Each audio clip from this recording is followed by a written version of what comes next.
All right, she was born in Texas, in El Paso. She went to the University of Maryland. She joined the Air Force. In the Air Force, she studied languages and intelligence. She ended up spending more than a decade in U.S. military intelligence, and then she left the military for the private sector. In the private sector, she continued military intelligence work, including on some very sensitive stuff, while she worked as a U.S. defense contractor. And then in the midst of that very highly sensitive U.S. military intelligence career, she defected to Iran. She had converted to Islam. She learned Farsi.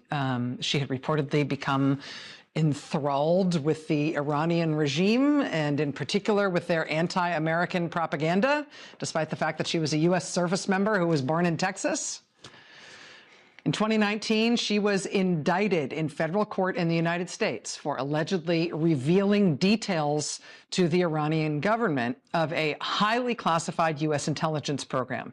She was charged with allegedly also outing one particular U.S. spy to the Iranian government. She was also accused of helping the Iranian government's intelligence agencies target the United States. Specifically, the indictment said she conducted research about people in the U.S. intelligence community she had previously known and worked with.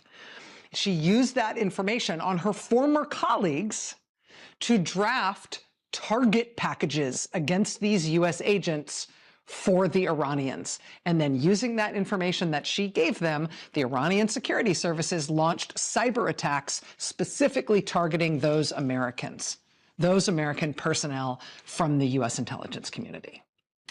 She was indicted in 2019. Her name is Monica Witt. She was indicted, but she was never arrested. She's still at large today. They never caught her because she defected to Iran. But they were able to figure out what she had done. They were able to expose the plot she was part of. They were able to bring this indictment against her. They were able to do all of that thanks to the counterintelligence unit at the FBI that specializes in threats emanating from Iran. So that was 2019. They had that pretty spectacular indictment of that former U.S. military intelligence officer.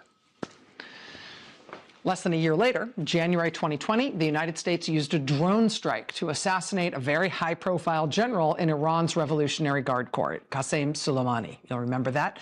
The Iranians, in response, you might recall, attacked two U.S. military bases, two U.S. bases in Iraq. Dozens of American service members were injured in that retaliatory attack. You might remember the U.S. president at the time, Donald Trump, during his first term. You might remember him mocking and deriding the injuries of those American troops, saying U.S. troops who had traumatic brain injuries because of that Iranian retaliatory attack, they weren't really injured because he didn't think traumatic brain injury was real. He didn't think it was serious, at least. Wasn't anything serious, like, bone spurs or something. At the time, U.S. forces killed Soleimani, and there was that retaliatory attack. We didn't exactly know if Iran was going to do anything further to retaliate for that very high-profile assassination of a very high-profile figure in their government. It soon became clear, though, what the Iranians' plan was. It was that retaliatory attack on those U.S. bases. And Iran also decided that the way they would retaliate for the U.S. assassinating that high-profile general from the Revolutionary Guard, what they were going to do in response was they were going to kill U.S. government officials. They were going to get their own high-profile assassinations of American public officials. And this was not just Iran, boasting that they would like to kill American government officials in response. This is something they have real capability in. This is a field of specialty for them. I mean, Trump's State Department at the time, in Trump's first term, they released a big report at the time warning about how the Iranians are really good at this. They're really known for this kind of thing. Quote, the Iranian regime has been implicated in assassinations, terrorist plots, and terrorist attacks in more than 40 countries. Iran's global campaign of terror has included as many as 360 targeted assassinations in other countries. Quote, Iran engaged in these assassinations and other attacks primarily through the Revolutionary Guard Quds Force and the Ministry of Intelligence and Security, but also via third parties and proxies like Hezbollah. Quote, Iranian diplomatic personnel have repeatedly been implicated in assassinations abroad. In other words, they're really good at this. They can reach all around the globe to kill people when they want to, and they have done it. And so the U.S. government was aware that Iran wanted to kill U.S. officials. They knew Iran was capable of doing that kind of thing. They knew Iran is very experienced in that sort of thing. They've killed or tried to kill their own dissidents and whistleblowers and political opponents, not only just over, all over the Middle East, but throughout Europe they have killed people. They've even tried to kill people here in the United States before. Their security services have reached all around the world to kill people. And they have done it sometimes by finding turncoats, like that Air Force intelligence officer. They've done it sometimes by just sending out their own agents into the world. They have done it even by partnering with just straight up criminals, by partnering with mobsters and drug gangs in order to carry out targeted killings for the Iranian regime. And they have done it for decades. I mean, you think Russia is good at, flinging people out of windows and dosing people with exotic poisons all over the world? The Russians are pikers at this sort of thing compared to the Iranians, who have not only been doing it for decades, they have been very good at it for decades. And so in the wake of that 2020 U.S. drone strike that killed Qasem Soleimani, the U.S. government soon became aware that the Iranians were plotting to assassinate U.S. government officials in response. And who exactly were they going to assassinate? Turns out they were going to assassinate President Donald Trump's national security advisor at the time, John Bolton. The Iranians also tried to assassinate Trump's Secretary of State at the time, Mike Pompeo, and Pompeo's senior advisor, a man named Brian Hook. But the U.S. government, at least, was on it. They were aware of it. They knew about these plots and these specific threats and who was being targeted. Bolton and Pompeo and Hook, among other things, were all given round-the-clock security details to protect them from these very live assassination plots. In 2022, a member of Iran's Revolutionary Guard Corps was formally charged in the United States with the assassination attempt against John Bolton. It also emerged that the Iranians had put together an assassination plot targeting President Donald Trump himself. They were able to bring criminal charges. The federal criminal trial in that case, in the Trump assassination case, that trial actually just started last week in federal court in New York. I mean, for everything else Iran is a big country, more than 90 million people, and they are a powerful country with a sophisticated, intensively resourced, world-class, ruthless set of intelligence and security services, which, of course, target their own people at home to disastrous, murderous effect, particularly recently. But those security services and intelligence services also have tentacles all around the world. And they have used them to target the regime's perceived enemies all over the world, including in the United States of America. Luckily, the U.S. government has been all over them on this. They know what the Iranians are capable of. They know what they've been trying to do. Among other things, the United States government has specialist counterintelligence agents in the FBI who specialize in these kinds of threats, specifically emanating from Iran. Right? We know what we are up against with Iran. And, obviously, China and Russia, they also pose major threats along these same lines. Russia and China have their own dedicated counterintelligence specialists inside the United States government. But the China and Russia specialists are separate from the Iran specialist FBI counterintelligence team that works on this specifically, that guards against this particularly pointed threat from this particularly capable adversary. It's a group at the FBI It's a unit called CI-12, CI for counterintelligence, CI-12. And thank God we've got them now, right? Now that we just killed Iran's supreme leader and started a huge new war with Iran, with apparently no idea what the consequences would be of us doing that, at least here at home, even if we're just going to be selfish in terms of the risk to us.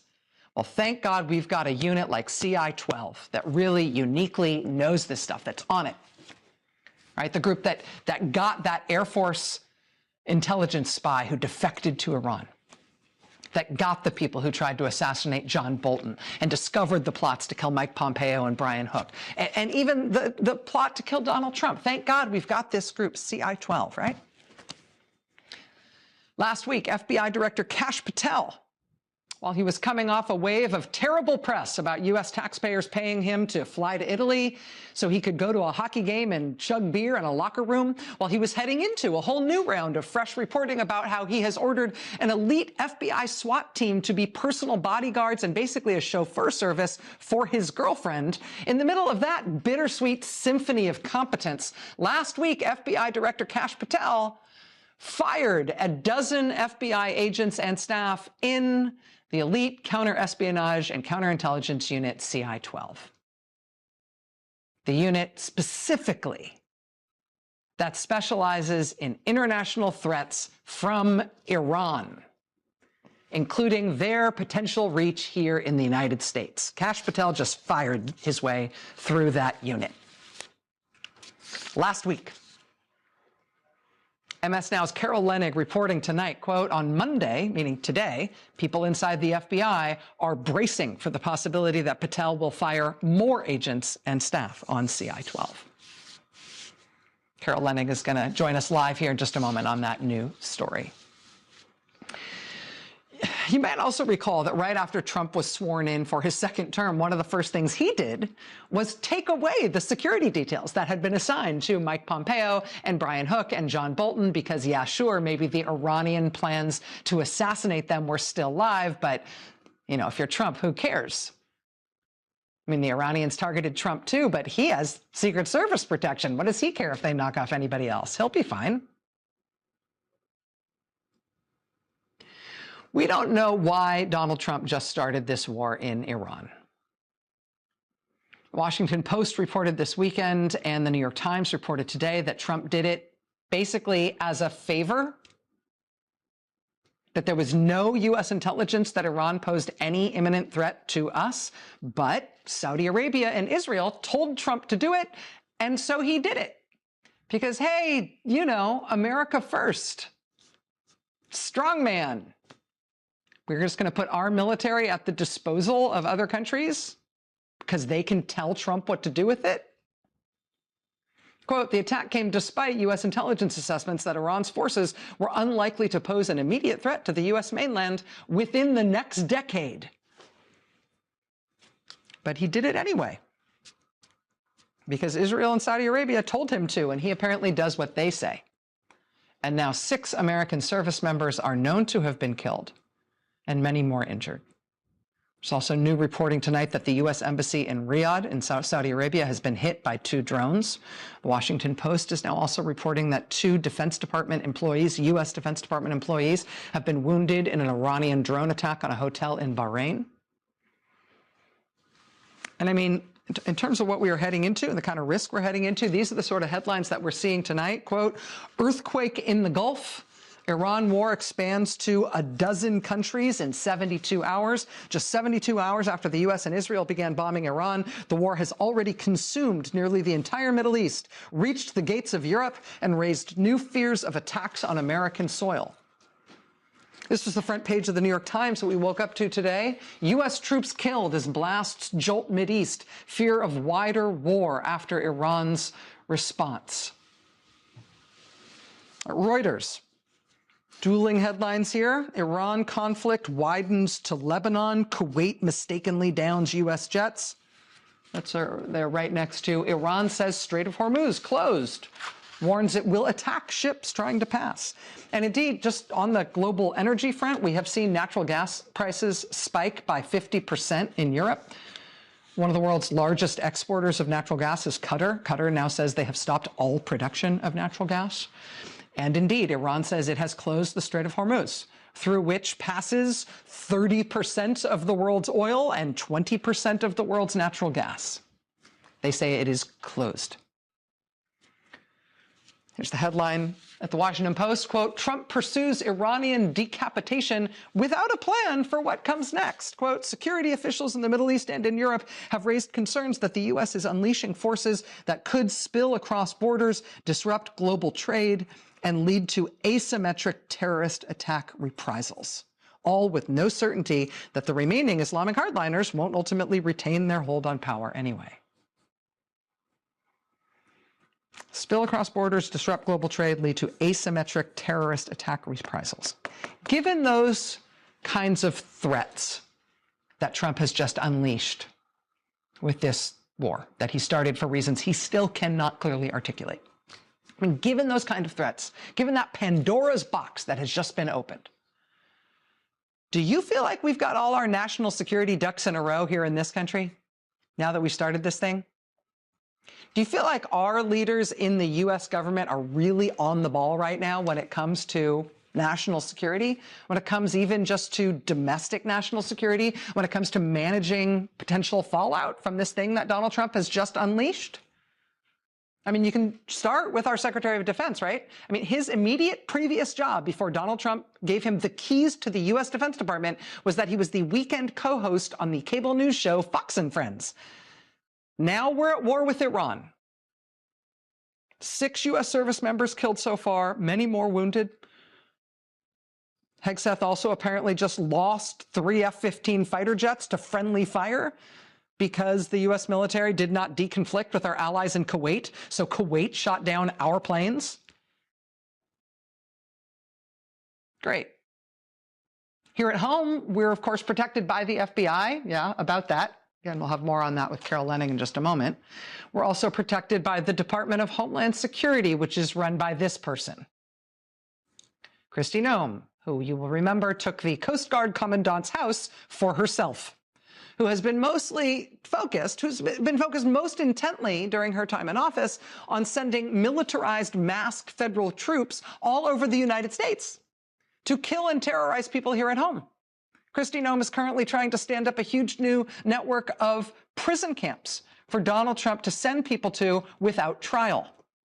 So far, that effort is not going great.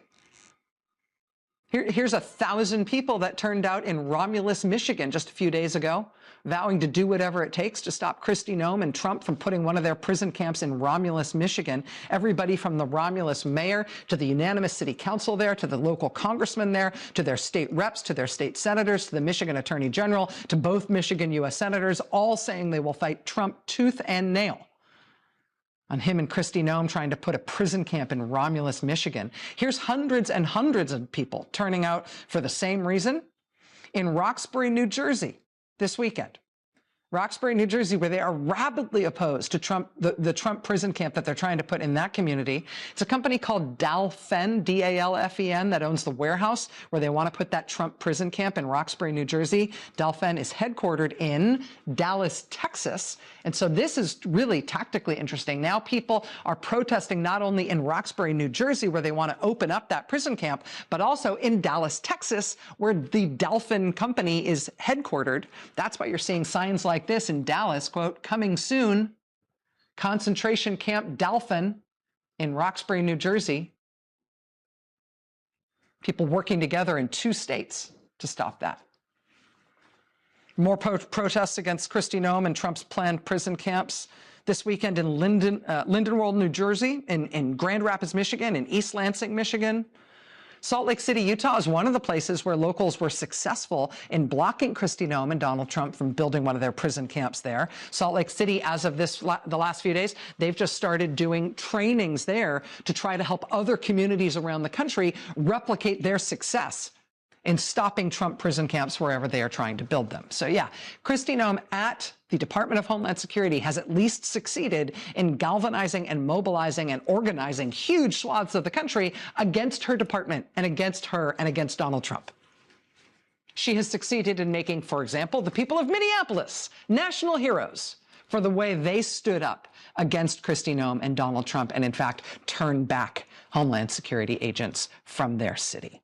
So yeah, Kristi Noem already doing great. She is in charge of our Homeland Security right now at this incredibly fraught, stupid, dangerous time, now that Trump has started this war.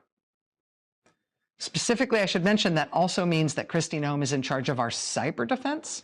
I mentioned that Iran's security services and intelligence services are pretty sophisticated and well-resourced, and they're thought of as having a pretty wide international reach. One of the things they're best at and most ambitious at is cyber warfare. Well, Kristi Noem, in her infinite wisdom, put who in charge of America's cyber defense? It's this gentleman. Politico just profiled him. You see the headline there: canceled contracts, a failed polygraph, and personal disputes inside the turbulent tenure of Kristi Noem's former cyber czar. It's former. He's only been former since Thursday, because they finally kicked him out of that job on Thursday. The nation's top cybersecurity official lost his job on Thursday, less than 48 hours before the Trump administration started a war with Iran, a particularly adept cyber rival. I mean, this is the Homeland Security Department's premier cybersecurity division. And who is this guy? Quote, he had no prior experience in the federal government before Kristi Noem appointed him to lead the agency last May. But he had served a 10-month stint under then-Governor Noem as South Dakota's chief information officer. Okay.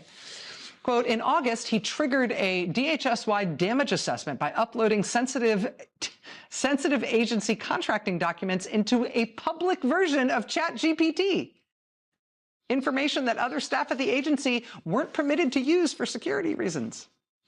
He also failed a counterintelligence polygraph exam last July. He failed the polygraph? Yes, Homeland Security later dismissed the polygraph as, quote, unsanctioned, and accused staff of, quote, misleading him about the need for the test. So to be clear, Kristi Noem put this guy in charge of cybersecurity for the country. He then failed a counterintelligence polygraph exam. And Kristi Noem's response to that was, well, you shouldn't have made him take that test. And she kept him on in the job. Well, he was fine in South Dakota. So you can just imagine the kind of brilliance we have had at the helm of the nation's top cybersecurity agency in the United States, a particularly key job now that Trump has started a war with Iran. What else do you need to know about him? Well, there's this. Well, last summer, he temporarily suspended a CISA employee who had flashed a middle finger at his Tesla Cybertruck while it sat unoccupied in an agency parking lot. Footage of the incident was captured by the car's onboard camera. The director had the CISA security office identify the employee. The employee did not appear to know whose car it was at the time he or she flipped off the vehicle. The employee was frustrated because the truck had been left in a shared electric vehicle charging port 4 days at a time. So this employee gives the Cybertruck the finger in the parking lot, and this guy goes into his dash cam footage and figures out who gave his truck the finger, and then has that employee who works at the nation's premier cybersecurity agency suspended from his or her job because that person had the temerity to flip off his truck while he was not in it.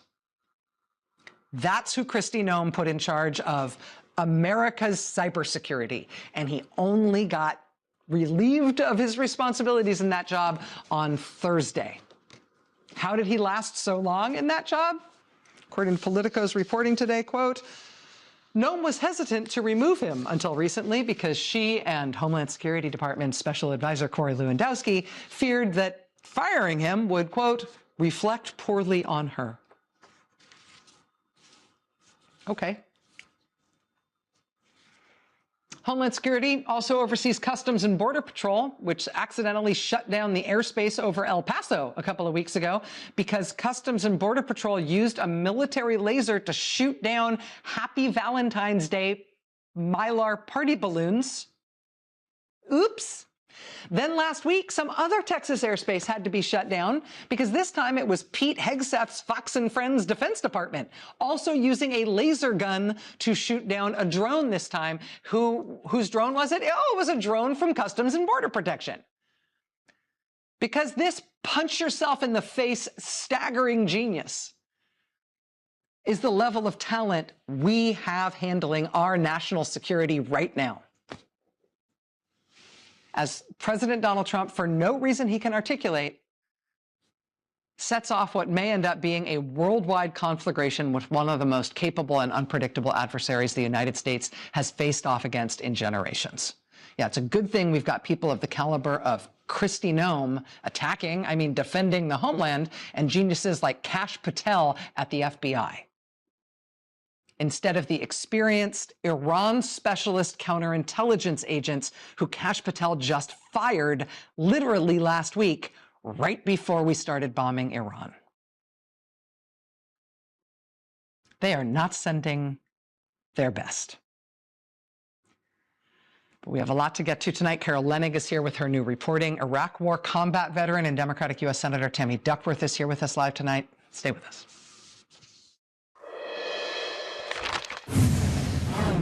About 12 hours after President Donald Trump started this new war with Iran, his FBI director, Kash Patel, took to social media to reassure the American public about safety here at home. He said, quote, "Last night I instructed our counterterrorism and intelligence teams to be on high alert and mobilize all assisting security assets needed. While the military handles force protection overseas, the FBI remains at the forefront of deterring attacks here at home." At the forefront, he says, at the forefront. That is the idea. That said, new reporting from MS Now's Carol Leonnig tonight says this, quote, "When FBI Director Kash Patel fired a dozen FBI agents and staff last week, he targeted an elite counter-espionage unit that investigates threats from foreign adversaries and specializes in Iran." According to more than a half dozen sources with knowledge of the firings, the unit that Patel gutted, known as CI-12, conducts investigations of illegal media leaks and mishandling of classified documents, and also has veteran agents trained on threats and spy operations with a special focus on the Middle East, including Iran and its proxies. Some of this was first reported by the New York Sun. I will tell you that Carol Leonnig is also reporting tonight that at the FBI today and tonight, people there are bracing for potentially more firings in this unit. The FBI is denying that it has done anything to hamper the agency's counterintelligence capabilities. But as I said, Carol Leonnig reporting tonight that people inside the FBI are, quote, bracing for the possibility that Patel will fire more agents and staff, specifically on CI-12. Joining us now is Carol Leonnig, MS Now senior investigative correspondent. Carol, I really appreciate you making time to be here. I know it's a really busy time for you. Thanks for focusing on this. It's really important. What does CI-12 do? CI-12 is casually known, that's its kind of code name, but it's casually known as a global espionage squad of the FBI. It's got a combination of agents, analysts, and also support staff based out of the Washington field office. It's been involved in a really interesting panorama of cases, Rachel, some of which you've covered extensively here. It worked on the case involving classified documents involving Donald Trump, hoarding and concealing hundreds and hundreds of top secret records at his home in Mar-a-Lago. It also investigated leak investigations. It investigated John Bolton even, and classified records that were found at his home, or classified information, forgive me, that was found at his home. And it also, with the exception of Russia and China, looks at espionage and other threat information from foreign adversaries in other countries. This is important when it comes to their specialty in the Middle East, because they've been involved in essentially catching people on U.S. soil who are operatives of foreign governments, and that includes Iran. Iran has a long and terrible history of assassinating people in other countries, not just in the Middle East, but throughout Europe, even making attempts here in the United States. I mean, going back decades, you look at in the 80s and 90s, what they call the chain murders, where there were literally dozens of Iranian dissidents and opposition figures who were killed mysteriously all over the world. It turned out to be an Iranian intelligence and security services plot that did that. It does seem like this is, for everything else that Iran is and isn't, it does seem like they've invested a lot in their ability to kind of reach around the world and affect the kind of change that the regime wants, specifically with assassinations and other kinds of sabotage plots. Is that why the FBI sort of has this unit that works on it from Iran, and they separate it from, for example, what China and Russia do and some of the other big adversaries that we've got along those lines? You're on the right track. The reason Russia and China are separate is because they're such behemoths, right? That they need their own teams, essentially, their own specialists.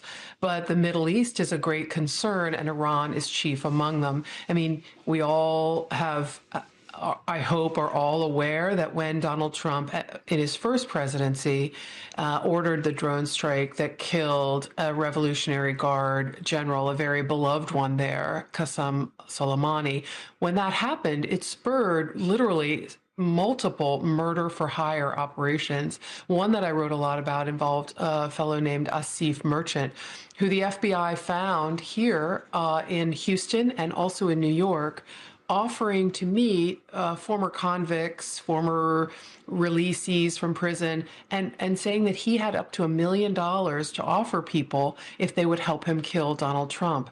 And let's put that in some scary context. He had done so much reconnaissance, the FBI discovered, that he had basically reviewed the Secret Service protocol for Donald Trump, and he reported back with pictures how many agents surrounded Donald Trump at a time on the campaign trail after he left the presidency and was running again for re-election, and had tracked, how could you pierce essentially that circle, that bubble around Donald Trump. Wow. And that, again, the trial in that case, that's ongoing. I mean, the federal prosecution around this is something that we owe to the counterintelligence work and the Justice Department work to bring those things to bring those things into federal court and air them out. And firing the FBI agents who work on this kind of stuff at this time, it's hard to get our head around. MS Now, senior investigative. Yeah, go ahead, Carol. Sorry. I was just going to say one more line, which is, I mean, this is only the latest, right? We know of dozens of FBI agents who've been removed from the field, either forced out or resigning in disconsolate at what they've been ordered to do and uncomfortable doing it. But we have lost, centuries. As Americans, we have lost centuries worth of experience in the FBI to protect us from this threat and many, many others. Yeah, heck of a time for it. MS Now senior investigative correspondent Carol Leonnig, so grateful for your time tonight and for your reporting, Carol. Thank you. It's great to have you here. Thank you, Rachel. Right. Much more news ahead. Stay with us. In the Senate tonight, Democratic lawmakers have been calling for President Trump and his administration to make the short trip down Pennsylvania Avenue from the White House to Congress to come explain why it is that Donald Trump has just started this war with Iran, to at least try to persuade Congress that there is good reason to have done what he has done. One of the senators who spoke tonight is a decorated U.S. combat veteran. Senator Tammy Duckworth lost most of her right leg and much of her left one when her Black Hawk helicopter was hit by enemy fire in Iraq. Tonight, Senator Duckworth issued a stark assessment of what she has heard so far from the Trump administration and from the president himself about Trump's somewhat inexplicable new war in Iran. I am proud of every mission that I completed in Iraq, but I would never wish another needless, endless, unjustified war like the one that I served in on anyone else. For no real reason he can explain, Trump is marching us closer and closer to another costly, bloody, protracted conflict, a war without any defined end state, and even without a concept of a plan for how to prevent the chaos and instability that will come next. Look, I believe there are certain solemn, urgent times when our military must be called on to defend us. There are certain moments when the threat in question is significant and imminent, instances when military force is the most effective tool at hand, and that using it is necessary to protect America and her interests. The thing is, from what little information Trump has shared publicly so far, this is not one of those times. Joining us now live is Senator Tammy Duckworth, a Democrat of Illinois, member of the Senate Armed Services Committee and the Foreign Relations Committee. She's the recipient of a Purple Heart. Senator Duckworth, thank you so much for joining us. I really appreciate having you here tonight of all nights. Thanks for having me on, Rachel. Do you understand tonight, as we're sitting here talking live, do you understand why the president started this war? Do you understand what the rationale for starting this war was?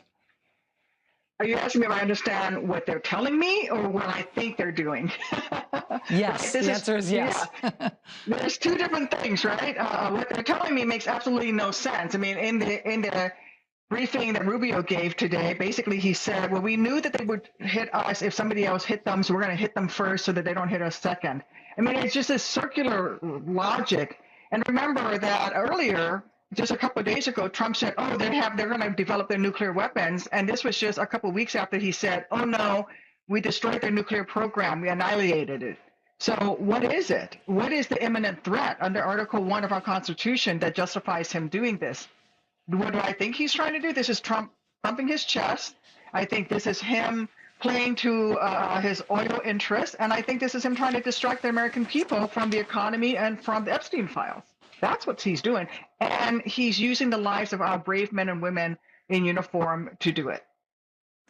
What is your sense of your colleagues in the Senate, both on the Democratic side, but also across the aisle, in terms of whether or not people are buying one of these self-contradictory rationales that they've offered for this fight, whether they believe that this is something that the Congress should retroactively authorize if and when there's a vote on it? Well, Rachel, I don't know if my Republican colleagues are going to grow a spine anytime soon. They've all become invertebrates. You know, they're hiding in their shells. I hope they do in this case. We've already lost 6 American service members' lives, and so many more are in harm's way right now. I hope that they hold their oath of office dearer to their hearts than they do Donald Trump.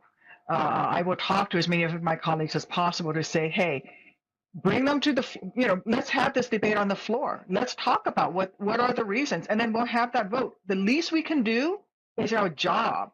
We certainly are expecting our servicemen and women to do their job. Then we in Congress should have that debate, and then let's take the vote. In terms of what has been set off already here, we're seeing Iran making retaliatory strikes throughout the region in multiple countries. Saudi Arabia is reporting tonight that the U.S. embassy in Riyadh in Saudi Arabia has been hit by 2 Iranian drones. The headlines tonight are just stark in terms of this having spread already to a dozen countries, to nobody really understanding the reach that this might have or what the ricochet effects of this might be, both in terms of direct military action, but also in terms of economic consequences, refugee flows, energy availability. What is your sense, just in a national security sense, in terms of how big this conflagration might become and whether or not the Trump administration understands the scope of what they might have set in motion? Well, Rachel, we have the least qualified Secretary of Defense in our nation's history. I don't think they understand what they have done here. They've created a power vacuum in Iran. They have now basically enabled our adversaries like the PRC and Russia. And, all of these organized terrorist organizations now have an opening the way we created a power vacuum for ISIS to rise in Iraq. Now we're at a place where Iran has lost its leadership. I don't mourn Khamenei at all. I'm glad he's dead, but now there's this instability in leadership there, and there's a power vacuum. Unfortunately, the democracy protesters are not an organized group, and so this is, as you're seeing, spreading very, very quickly. Our so-called our friends and allies in the region are being hit. Now we've got oil tankers being hit. This is going to, and has already started spiraling out of control. Senator Tammy Duckworth of Illinois. Senator, it's a real pleasure to have you anytime we can get you here on the show, but particularly tonight in the midst of all this. Thank you so much for making time to be with us. Thank you. All right, we'll be right back. Stay with us.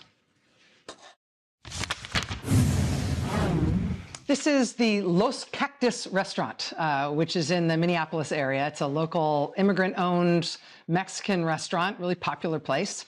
Owners of that restaurant were forced to close their doors for 2 weeks after the Trump administration's immigration raids in Minneapolis made workers there and a lot of people who eat there too afraid to come to work and too afraid to show up at a restaurant like that.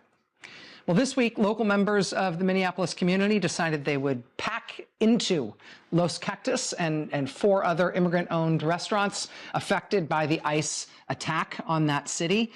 People just made a big concerted effort to come out to patronize immigrant-owned businesses and restaurants. At Los Cactus, they got a nice hot meal in their bellies, and then they headed right back out into the cold Minneapolis weather that same day to protest what the Trump administration has been doing to their city and others. When it comes to the backlash against ICE, we obviously on this show have been keeping a close eye on protests, particularly on protests now against the new Trump prison camps, which they are trying to build all over the country. Our reporting on that continues. Even when we're not on the air talking about it, we're working on it. But I also want to tell you about something to keep an eye on tomorrow morning. We've been watching what really feels like a sort of growing revolt in the judiciary against the Trump administration, particularly against the Trump administration defying court orders when it comes to the way they are treating immigrants. We've seen judge after judge of all different ideological stripes repeatedly now lambasting the administration for breaking court orders, specifically in the way they are treating immigrants and the tactics of their federal immigration agents. We've seen it from liberal and conservative judges in states all over the country, including really conservative places like West Virginia. But now here's something to watch for specifically tomorrow morning. This is fascinating. A federal judge in Minnesota has demanded that tomorrow morning, the Trump-appointed U.S. attorney for Minneapolis and the civil division chief from that office and a representative from ICE all need to show up in court in person to explain why Trump administration officials shouldn't be held in contempt for violating that judge's orders. And the case here is not just a general case about ICE tactics and how they've been treating people this past year. It's really specific. This case is where they're being told to show up in person and they're facing contempt charges. This case is about ICE stealing stuff. It's about ICE's repeated tactic of essentially stealing property from immigrants when they detain them, taking cash, cell phones, jewelry, driver's licenses, IDs, passports, and then never giving them back. What is ICE doing with these people's jewelry? The judge in this case says the U.S. government has until 9 a.m. Central Time tomorrow to return all of that stolen property that ICE has taken from immigrants they have arrested, or the judge says he will consider holding those Trump administration officials in contempt, and he wants them in his courtroom tomorrow to look him in the eye when he does it. That hearing expected to happen at 9 a.m. Central Time tomorrow. We will be watching. Watch this space. I'll see you tomorrow. Tomorrow, the midterms kick off. It's Election Day tomorrow in Texas, North Carolina, and Arkansas. We'll have network coverage throughout the day. Then I will be here starting at 7 p.m. Eastern tomorrow night, joined by the whole team with Ali Velshi at the big board. So rest up. We got another big day to come tomorrow. I will see you tomorrow night again starting at 7 Eastern.